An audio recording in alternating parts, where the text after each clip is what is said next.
ಪ್ರವಾಹದ ವಿರುದ್ಧ ಬರ್ತಕ್ಕಂಥ ಪ್ರಯಾಣ ಇದೆಯಲ್ಲ, ಆ ಮೀನು ಹತ್ತಿರದ ಪ್ರಯಾಣ ಬಹಳ ಕಷ್ಟಕರವಾದ್ದು. ನಾನು ಬಹುಶಃ ಪ್ರವಾಹದ ವಿರುದ್ಧದ ಈಜು ಇದು ಅಂತ ನಾನು ಈ ಅರಿವು ಭಾರತದ ಜರ್ನಿಯನ್ನ ಅನ್ಕೊಂಡಿದ್ದೀನಿ. కులమే కుష్టి వ్యాధి లాంటిది మందులు వేయర మానవుడా, నువ్వు మందులు వేయర మానవుడా. కులమే లేని జగతిని ఒకటి కట్టి బదకర సోదరుడా, నువ్వు కట్టి బదకర సోదరుడా, నువ్వు కట్టి బదకర సోదరుడా. ప్రతి పసిపిల్లకు పాలే ప్రాణం, ఏ కులమని నిన్నడగదురా, ఏ కులమని నిన్నడగదురా. ప్రాణం పోసే పాలకు లేని కులభేదము నీకెందుకురా, కులభేదము నీకెందుకురా. ನ್ಯಾಯಮೂರ್ತಿಗಳು ಹಾಗೇನೆ ನಡೆದಾಡುವ ಸಂವಿಧಾನ ಅಂತ ಹೇಳ್ಬೋದು.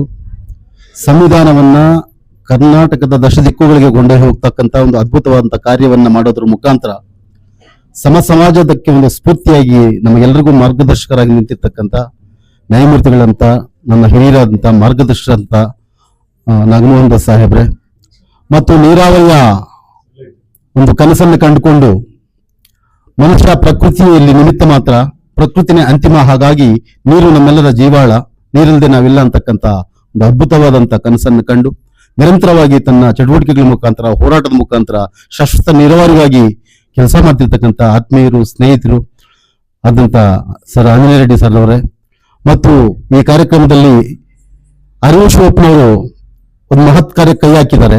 ಸಣ್ಣ ವಿಚಾರ ಅಲ್ಲ, ಅದು ಬಹಳ ಕಷ್ಟಕರವಾದಂತ, ಕ್ಲಿಷ್ಟಕರವಾದಂತ, ಸೂಕ್ಷ್ಮವಾದಂತ ಜರ್ನಿ. ಅದು ಸಣ್ಣ ಪ್ರಯಾಣ ಅಲ್ಲ. ಅದು ಶಿವಪ್ಪ ಅವರು ತಗೊಂಡ್ರು. ನಮ್ ನೋಡಕ್ ಬಹಳ ಸಣ್ಣದಾಗಿರ್ಬೋದು, ಪತ್ರಿಕೆ ನೋಡಿದಾಗ ಚಿಕ್ಕದಾಗಿ ಕಾಣಿಸ್ಬೋದು, ಆದ್ರೆ ಈ ಅವರ ಆ ಪ್ರಯಾಣ ಇದೆಯಲ್ಲ, ಅದು ಬುದ್ಧನ ಪ್ರಯಾಣ, ಬಸವಣ್ಣನ ಪ್ರಯಾಣ, ಕೈವಾರ ತಾತಾಯಿನ ಪ್ರಯಾಣ, ಸಂತರ ಪ್ರಯಾಣ, ಸಾಧುಗಳ ಪ್ರಯಾಣ, ಸಣ್ಣ ಪ್ರಯಾಣ ಅಲ್ಲ. ಅಂತಹ ದೊಡ್ಡ ಪ್ರಯಾಣಕ್ಕೆ ಹೆಜ್ಜೆ ಹಾಕಿದ್ದಾರೆ ಅಂತ ಅದರ ಮುಖ್ಯಸ್ಥರಾದಂತಹ ಅರಿವು ಶಿವಪ್ಪನವರಿಗೆ ಸ್ಫೂರ್ತಿಯಾಗಿ ಸದಾ ಅವ್ರ ಜೊತೆಲಿರ್ತಕ್ಕಂಥ ನಮ್ಮ ದಲಿತ ಚಳವಳಿಯ ನೇತಾರರು, ನನ್ನ ಆತ್ಮೀಯ ಮತ್ತು ನನ್ನ ಸಹೋದರಂತ ವಿಜಯ್ ಕುಮಾರ್ ಅಣ್ಣವರೇ, ಮುನಿವೆಂಕಟಪ್ಪಣ್ಣವರೇ, ಪಂಡಿತ್ ಮುನಿವೆಂಕಟಪ್ಪಣ್ಣವರೇ ಸೇರಿರ್ತಕ್ಕಂಥ ಎಲ್ಲ ನನ್ನ ಆತ್ಮೀಯ ಸ್ನೇಹಿತರೆ, ಈ ಕಾರ್ಯಕ್ರಮಕ್ಕೆ ಇವತ್ತಿನ ದಿವಸ ತಮ್ಮನ್ನೆಲ್ಲ ಸ್ವಾಗತ ಮಾಡಿರ್ತಕ್ಕಂಥ ಪ್ರಗತಿಪರ ರೈತರು, ನಾನು ಸಾಹೇಬ್ರಿಗೆ ಹೇಳ್ತಿದ್ದೆ, ನೋಡಿದಾಗ ನಡ್ಕೊಳ್ಳೋರು, ಬಹಳ ಹಳೆಯ ನೆಂಟಸ್ತಿಕೆ ಇರ್ತಕ್ಕಂಥವ್ರು, ಇತರ ಸಾಮಾಜಿಕ ಚಿಂತನೆಗಳನ್ನು ಒಬ್ಬ ರೈತರಾಗಿ ಸಾಮಾಜಿಕವಾದಂತ, ಸಾಂಸ್ಕೃತಿಕವಾದಂತಹ ಚಿಂತನೆಗಳು ಇಟ್ಕೊಂಡಿರ್ತಕ್ಕಂಥ ಆತ್ಮೀಯರಂತ ರಾಧಾಕೃಷ್ಣನವರೇ ಮತ್ತು ಎಲ್ಲ ಬಂಧುಗಳೇ ಮತ್ತು ನನ್ನೆಲ್ಲ ಆತ್ಮೀಯರೇ, ಇವತ್ತಿನ ದಿವಸ ಸಮಾಜ ಯಾವ ಸ್ಥಿತಿಯಲ್ಲಿದೆ, ಆಮೇಲೆ ಇದಕ್ಕೆ ಕಾರಣಗಳೇನು ಅಂತಕ್ಕಂಥದ್ದನ್ನ ಕೆದಕ್ತಾ ಹೋದಾಗ ಮಾತ್ರ ಸತ್ಯದ ದರ್ಶನ ಆಗ್ಲಿಕ್ಕೆ ಸಾಧ್ಯ ಆಗುತ್ತೆ. ಇದೇ ಪ್ರಯತ್ನದಲ್ಲೇನೆ ಬಸವಾದಿಗಳು, ವಚನಕಾರರು, ಕೈವಾರ ತಾತಯ್ಯನವರು, ನಮ್ಮ ಪೆರಿಯಾರವರು, ಹೀಗೆ ಒಂದು ದೊಡ್ಡ ಪರಂಪರೆ ಇದೆ. ಸಮಾಜದ ಕನಸನ್ನು ಕಂಡಂತ ಒಂದು ದೊಡ್ಡ ಪರಂಪರೆ. ಅಂತಹ ಪರಂಪರೆಯ ಒಂದು ಸ್ಫೂರ್ತಿಯನ್ನು ಪಡ್ಕೊಂಡು ಏನು ಪ್ರತಿ ಹಳ್ಳಿಯಲ್ಲೂ ಕೂಡ ಅಸ್ಪೃಶ್ಯತೆ ಮುಕ್ತವಾದಂತ ಮನೆಗಳನ್ನ ಅಥವಾ ಜಾತಿ ಇಲ್ಲದ ಒಂದು ಜಗತ್ತನ್ನ ನಿರ್ಮಾಣ ಮಾಡ್ಲಿಕ್ಕೆ ಹೋಗಿರ್ತಕ್ಕಂಥದ್ದು ಸಣ್ಣ ವಿಚಾರ ಅಲ್ಲ. ನಾವೆಲ್ಲರೂ ಕೂಡ ಶ್ಲಾಘಿಸಬೇಕಾಗಿರ್ತಕ್ಕಂಥದ್ದು. ಆಮೇಲೆ ನಾವೆಲ್ಲರೂ ಕೂಡ ಒಂದೇ ನೆಲದಲ್ಲಿ, ಒಂದೇ ಭೂಮಿಯಲ್ಲಿ, ಒಂದೇ ಭೂಮಿಕೆಯಲ್ಲಿ, ಒಂದೇ ಸಂಸ್ಕೃತಿಯಲ್ಲಿ ಇರೋದ್ರಿಂದ ನಮ್ಮನ್ನ ನಾವು ತೊಳ್ಕೊಳ್ತಕ್ಕಂಥದ್ದು ಬಹಳ ದೊಡ್ಡ ಕೆಲಸ. ಇನ್ನೊಬ್ಬರನ್ನ ತೊಳೆಯೋದಕ್ಕಿಂತ ನಮ್ಮನ್ನು ನಾವು ತೊಳ್ಕೊಳ್ತಾ ಹೋಗ್ತಾ ಇದ್ರೆ ಎಲ್ಲರೂ ಕೂಡ ಶುದ್ಧ ಆಗ್ತಾರೆ ಅಂತಕ್ಕಂಥ ಒಂದು ಕನಸನ್ನು ಕಂಡುಕೊಂಡು ನಮ್ಮ ಶಿವಪ್ಪನವರು ಇವತ್ತೊಂದು ಪ್ರಯತ್ನ ಮಾಡಿದ್ದಾರೆ.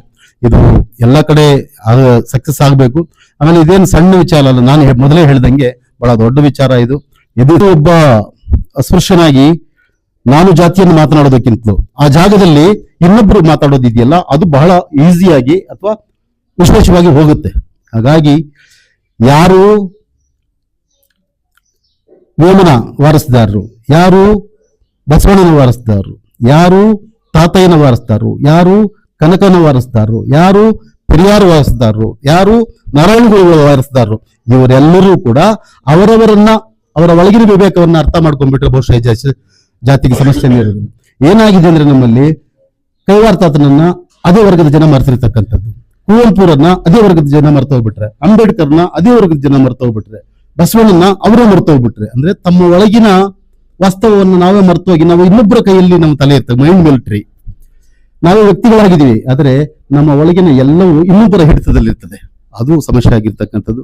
ಅಂಥದ್ದನ್ನ ತೊಳೆದಾಕ್ಬೇಕು, ದೂರ ಮಾಡಬೇಕು, ಒಂದು ಸತ್ಯವಾದಂತಹ ದರ್ಶನವನ್ನು ಮಾಡಬೇಕು, ಸಮಾಜ ನೋಡ್ಬೇಕು ಅಂತಕ್ಕಂಥ ಪ್ರಯತ್ನದಲ್ಲಿ ನನಗಂತೂ ಬಹಳ ಇಷ್ಟವಾಗಿ ಇದು ಸಂವಿಧಾನವನ್ನ ಬಹುಶಃ ಸಂವಿಧಾನ ಇಲ್ಲ ಅಂದ್ರೆ ಎಷ್ಟು ಕೆಟ್ಟದಾಗಿ ಅದನ್ನ ಇಂಪ್ರೂವ್ ಮಾಡಿದ್ದಾರೆ ಅಂದ್ರೆ ಸಂವಿಧಾನ ಅಂದ್ರೆ ಒಂದು ವರ್ಗಕ್ಕೋ ಅಥವಾ ಒಂದು ಕಮ್ಯುನಿಟಿಗೋ ಅಥವಾ ಒಂದು ಇದಕ್ಕೋ ಫಿಕ್ಸ್ ಮಾಡಿ ತೋರಿಸ್ತಿದ್ದಾರೆ, ಪ್ರೊಜೆಕ್ಟ್ ಮಾಡ್ತಿರೋದು ಹಂಗೇನೆ. ಬಹಳ ಅಪಾಯ. ಸಂವಿಧಾನ ಅಂದ ತಕ್ಷಣ ನೆಲದ ವಿಮೋಚನೆ ಅದನ್ನ ನ್ಯಾಯಮೂರ್ತಿಗಳಾದ ನಮ್ಮ ಮಾರ್ಗದರ್ಶಕರು ಬಹುಶಃ ನಾಗಮೋಹನ್ ದಾಸ್ ಸರ್ ಅವರು ಏನಾದ್ರು ಸಂವಿಧಾನವನ್ನ ಕೈಯಲ್ಲಿ ಹಿಡ್ಕೊಂಡು ಇದನ್ನ ಜಗತ್ತಿನಾದ್ಯಂತ ಇವತ್ತು ನಮ್ಗೆ ಕರ್ನಾಟಕದ ನೆಲವನ್ನು ಜಗತ್ತು ಅಂತ ಕರೀತಿದ್ದೀನಿ ನಾನು. ಇಂತಹ ಕರ್ನಾಟಕದಾದ್ಯಂತ ತಗೊಂಡು ಹೋಗ್ತಕ್ಕಂಥ ಒಂದು ಪ್ರಕ್ರಿಯೆ ಇದೆಯಲ್ಲ, ಕ್ರಿಯೆಗೂ ಪ್ರಕ್ರಿಯೆಗೂ ಬಹಳಷ್ಟು ವ್ಯತ್ಯಾಸಗಳಿದ್ದಾವೆ. ಕ್ರಿಯೆ ಮತ್ತು ಪ್ರಕ್ರಿಯೆ ಎರಡನ್ನೂ ತಗೊಂಡವರು ನಾಡಿನಾದ್ಯಂತ ಓಡಾಡಿ ಇವತ್ತು ಸಂವಿಧಾನವನ್ನ ಒಂದು ಸಣ್ಣ ಮಗುವಿಂದ ಯೂನಿವರ್ಸಿಟಿಯಿಂದ ಪಬ್ಲಿಕ್ ವರ್ಗೂ ತಗೊಂಡು ಹೋಗ್ತಿದ್ದಾರೆ. ನಾನು ಅದಕ್ಕೆ ಅವ್ರನ್ನ ನಡೆದಾಡುವ ಸಂವಿಧಾನನೇ ಅವರು ಅಂತ ಹೇಳ್ಬಿಡ್ತೀನಿ ನಾನು. ಹಾಗಾಗಿ ನಾನು ಅಂತಿಮವಾಗಿ ಸರ್ ಅವರಿಗೆ ಬಹಳ ದೊಡ್ಡ ಜವಾಬ್ದಾರಿ ಸರ್, ನಿಮ್ ಜೊತೆ ನಾವೆಲ್ಲರೂ ಇದ್ದೀವಿ. ನಾವು ಸೈನಿಕರಾಗಿರ್ತೀವಿ, ನಮ್ಮ ನಾಯಕರಾಗಿದ್ರಿ, ನಮ್ಮ ಮಾರ್ಗದರ್ಶಕರಾದ್ರೆ ಸಾಕು. ಯಾಕಂದ್ರೆ ಇದರ ಒಳಗಡೆ ಒಂದಕ್ಕೆ ಅಪಾಯ ಅಲ್ಲ. ಈಗ ಸಣ್ಣ ನಮ್ಮನೆ ಜನಪದರು ಅಣ್ಣ ಬಹಳ ಚೆನ್ನಾಗಿ ಮಾತಾಡ್ತಾರೆ ಸರ್ ಅವರು. ಹೆಬ್ಬೆರಳು ಗಾಯ ಆದ್ರೆ ಒಡ್ಸ್ಗಡ್ಡ ಕಟ್ಟಿಂದ ಅಂತಿದ್ರು, ಇನ್ನೆಲ್ಲೂ ಅದರ ಎಫೆಕ್ಟ್ ಆಗೋದು. ಹಾಗೆ ಜಾತಿ ಅಂತಕ್ಕಂಥದ್ದು ಒಂದು ಕಡೆ ಅಪಾಯ ಆದ್ರೆ ಅದರ ಅಪಾಯಗಳು ಎಲ್ಲೆಲ್ಲೂ ಕೂಡ ಸೈಡ್ ಎಫೆಕ್ಟ್ಸ್ ಆಗ್ತವೆ. ಹಾಗಾಗಿ ಯಾರು ಹುಟ್ಟಿದೀವಿ ನಾವು ಗಂಗೆಗಿಲ್ಲ, ಭೂಮಿಗಿಲ್ಲ, ನೆಲಕ್ಕಿಲ್ಲ, ಗಾಳಿಗಿಲ್ಲ, ಪ್ರಕೃತಿಗಿಲ್ದಂತ ಭೇದ ನಮ್ಗೇನು ಬೇಕಿಲ್ಲ ಅಂತಕ್ಕಂಥದ್ದನ್ನ ಮಾತನಾಡ್ಕೊಳ್ತಾ, ನಿಜವಾದ ಪ್ರಕೃತಿಯ ಜೀವನವೇ ಜಾತಿರಹಿತ ಜೀವನ, ನಿಜವಾದ ಪ್ರಕೃತಿಯ ಜೀವನವೇ ಜಾತಿಗೆ ಜಾಗನೇ ಕೊಡಬಾರ್ದು. ಹಾಗಾಗಿ ಅಂತಹ ಒಂದು ದೊಡ್ಡ ಮಹತ್ ಪ್ರಯಾಣಕ್ಕೆ ಕಾರ್ಯ ಮಾಡಿರ್ತಕ್ಕಂಥ ಶಿವಪ್ಪನವರಿಗೆ ಮತ್ತು ವೇದಿಕೆ ಮೇಲಿರ್ತಕ್ಕಂಥ ನಮ್ಮ ಅನಿಲ್ ರೆಡ್ಡಿ ಸರ್ ಅವರಿಗೆ, ಹಿರಿಯರಾದಂಥ ನಾಗಮೋಹನ್ ದಾಸ್ ಸರ್ ಅವರಿಗೆ ನಿಮ್ಮೆಲ್ಲರಿಗೂ ಅನಿಸಿ ನನ್ನ ಮಾತನ್ನು ಮುಗಿಸ್ತಾ ಇದ್ದೀನಿ. ನಮಸ್ಕಾರ.